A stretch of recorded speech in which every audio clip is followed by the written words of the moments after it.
Hello, guys. This is Daniel with Spoiler Alert Media, and I am back at it again with another movie review. I just got out of Ready Player One. It is directed by Steven Spielberg. It stars, amongst others, Olivia Cooke, Tyler Sheridan, Ben Mendelsohn, Simon Pegg, and T.J. Miller, to name a couple. So the film is set in 2025 with the world on the brink of chaos and collapse. The people have found salvation in the Oasis, which is basically kind of a virtual reality, kind of what we're kind of trending towards right now. But the people, an expensive virtual reality universe created by the brilliant and eccentric mind James Holiday. When Holiday dies, he leaves his immense fortune to people to basically find. And long story short, Tyler Sheridan's character, who has a avatar in the Oasis, starts to uncover clues about, like, there's 3 keys that he has to unlock, and he starts to uncover clues when he starts to backtrack, and he meets Olivia Cooke while he's doing it. That sounds like a pretty lame description, but I don't really want to give a lot away from this movie because it's amazing.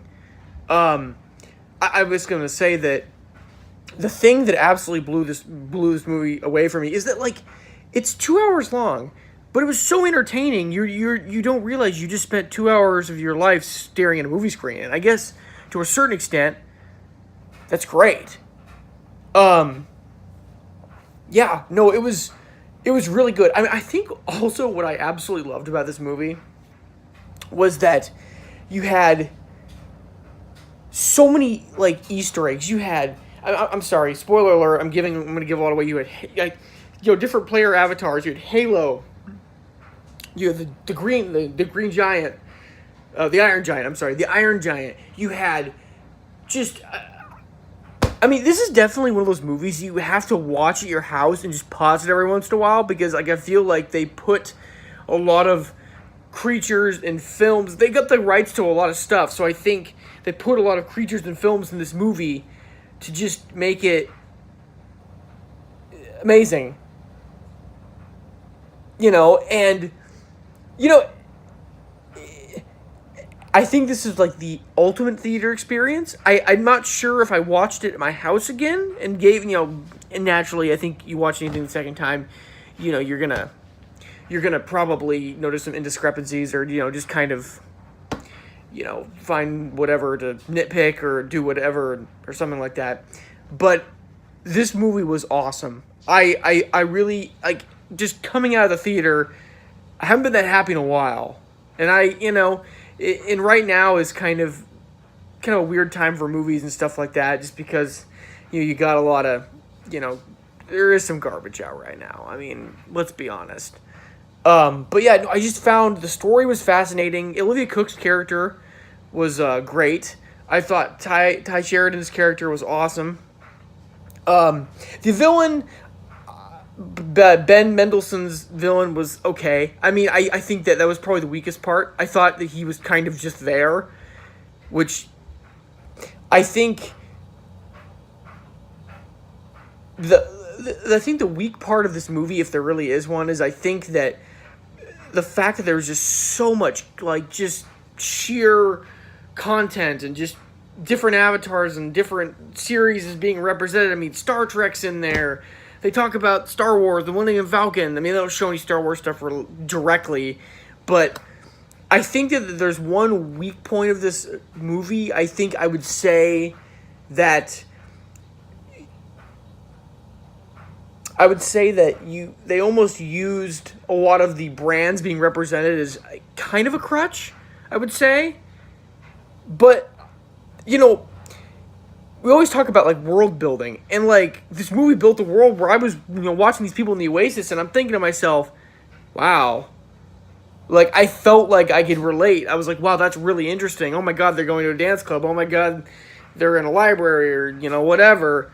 And it was cool. I mean, it was really, really cool. But yeah, no, this movie was, I wasn't expecting, I don't think the trailers really do this movie a lot of justice. I never read the books, so people, like, the books are amazing, and I had never read them. So, I didn't really know what to know or expect going in. But I loved it. I absolutely loved this movie. It's a good, solid, semi coherent summer, pre-summer. I don't really know what we're at. Spring blockbuster ish. Um, I wish they would have delved a little more deeply into maybe some of the brands, because like some of the more like noticeable brands are represented late in the movie for just a split second.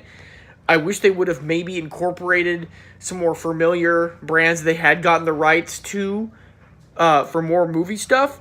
But it is what it is. But yeah, I really liked this movie.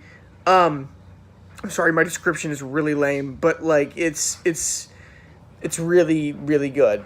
So yeah, so I this is probably not the best review in the world, but I would definitely recommend it. I just think that the whole intent of Oasis and the whole premise of it is so fascinating, and I definitely think that this is one of those movies that I think you have to see in theaters, because it's just such an immersive experience that I think when you watch this at your house, it's just not gonna have the same effect.